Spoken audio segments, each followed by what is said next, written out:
Then Dan, calm as ever, hit them with the real kicker. "Oh, and by the way, we've updated our will. You two aren't getting a penny from us. Alex will inherit everything."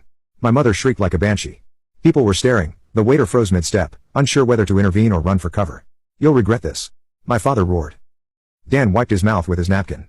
"I really don't think we will." Then we got up, paid for our meal, and left them sitting there, fuming. I thought that was the end of it. I thought they'd cut us off, disown us, maybe finally leave us alone. I was wrong. Because 3 days later, they showed up at our house with a lawyer, and that's when things got ugly. When I saw my parents standing on our porch with a lawyer, I almost laughed, almost. Dan was in the kitchen making coffee. Alex was in his room, probably texting his friends about the disaster at dinner. I had been enjoying a quiet morning until I opened the door.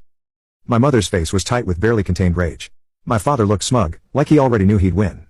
The lawyer, a thin man with glasses, just looked tired. "What do you want?" I asked, crossing my arms. My mother sniffed, tilting her chin up. "We're here to talk about the college fund." I frowned. "We already talked about it. It's not happening." The lawyer cleared his throat and pulled out a folder. "Your parents have filed a claim. They believe they have legal rights to the money." I stared. "What?" My father smirked. "That fund was created while you were under our roof.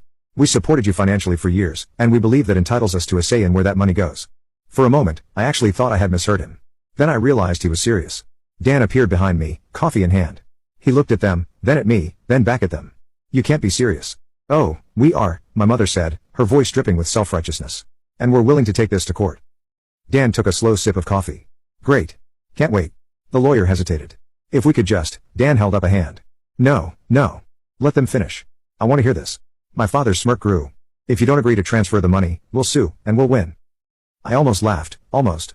But then I saw it, the look in my mother's eyes, the pure smug certainty, and suddenly a sickening thought hit me. They thought they had something real.